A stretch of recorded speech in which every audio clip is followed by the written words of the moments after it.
Hello Twin Flames, and here we are this week with the first card, which is the healing card. And I love this card, it looks so relaxing and good. So the energy that we start off with for the Divine Feminines is an energy of deep healing. So this is really going within, letting yourself be loved. And of course this is showing up in the form of self-care, of being looked after, cared for, treated really well. Deep relaxation and deep attunement to your own well-being.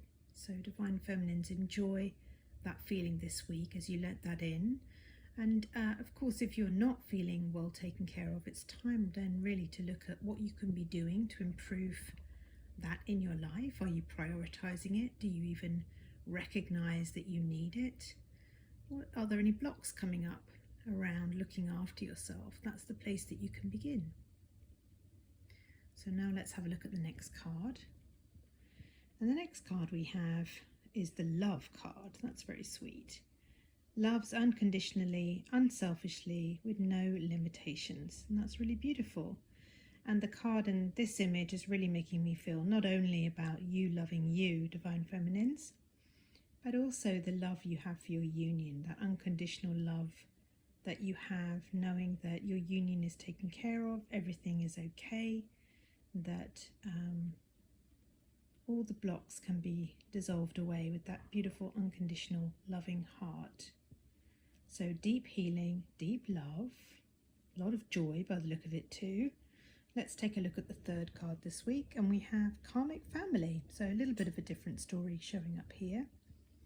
And the message here is a relationship with someone in the immediate family who has been brought back from previous lifetimes to work things out with peacefully. So yeah, I mean, that's one way of putting it.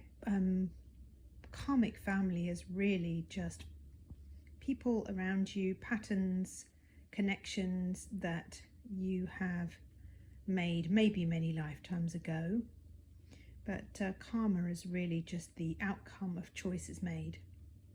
So if we find that we are experiencing lifetime patterns, behaviors, stuckness, limitation, any kind of bad feeling really, it's really just the result of a choice made that's probably not in alignment with what your heart really wants.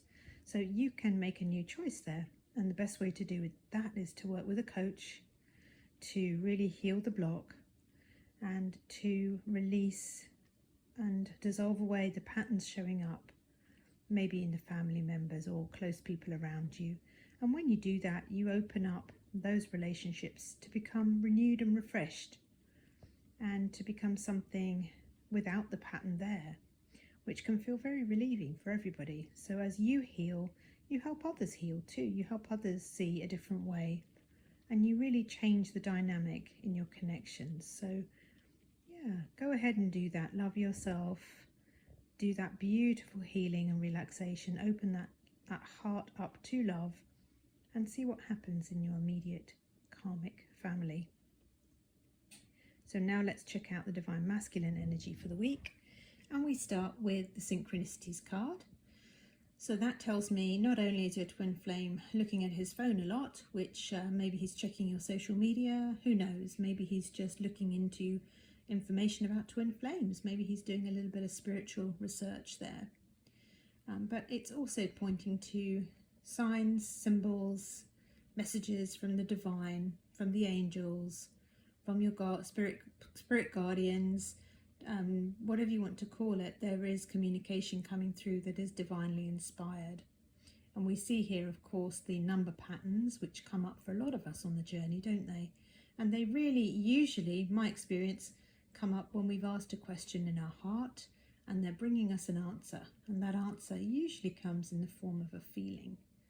So try it for yourself, ask a question and see how you feel when that synchronicity appears. What happens in your heart? Give it a try and let me know. So the next energy after synchronicities is nostalgia. That's so sweet. So this card, you know, traditionally in a tarot deck would talk about the past, and that Six of Cups energy where there's two little children giving each other a cup and some flowers, I think. And of course it usually means it's connections from the past. So maybe the card has the same type of symbolism here.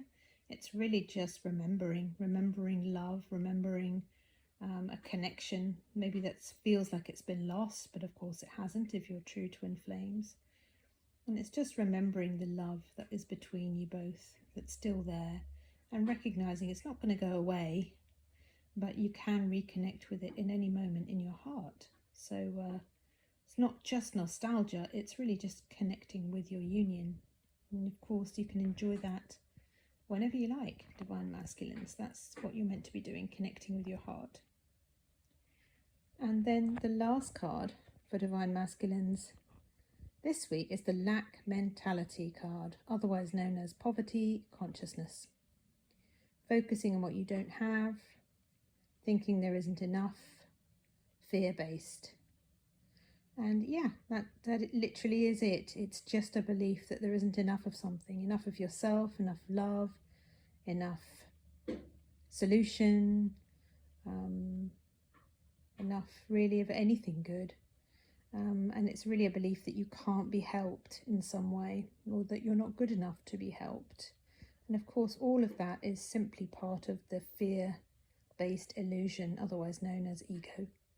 So you can let that go, Divine Masculines, and really focus in on having the love that you can remember so beautifully in your heart. Let go of this lack mentality and you'll find you attract it quite naturally. So now let's take a look at the union energies. First card we have is the Observer card. So we've got, I think it's a fox, isn't it? So looking through a telescope at a bubble, and in the bubble, goodness knows what's in there. Probably can't focus enough. Maybe you can see what's in there. Oh, it's a moon. It's just the moon. So the observer is just looking from the perspective that they're at, trying to look at another perspective. So is that something you're doing? Are you trying to keep an eye on what's going on in your union with your twin flame? Or do you need to just keep an eye on the path, your journey, yourself, your own thoughts, your own direction? Whatever that is, it's really just asking you to pay attention, I think is what the message would be there. So let's have a look at the next card, and we have the Movement, Choices, Decisions card. Many doorways, many options, many colours, many symbols. But a number 2 card, so a card of partnership. Of course, this is about twin flames choosing as one. That's what's coming through for me, for all of you. So as one twin flame makes the choice to have union and to heal, you both do, because you are completely, intimately connected. You are one being. So which doorway are you going to go through? The love doorway? The fear doorway? Don't go through that one. Go through the healing doorway, where you can really get to work healing those blocks, those fears, those misalignments. And when you come back into peace and love, you become just a complete magnet for your union. And then the last card is the Listen with Your Heart card. You are listening but need to hear with a loving heart. So we've got the Observing card and now the Listening card. So it's about using your senses to connect with love, letting your body, your heart, your mind, your spirit all be connected to love, and then really paying attention to doing and feeling and saying and communicating what feels best to you and for your union, and making the choice that's going to take you through the doorway that's best for you. So wish you all beautiful decisions, lots of love. See you next time. Thank you.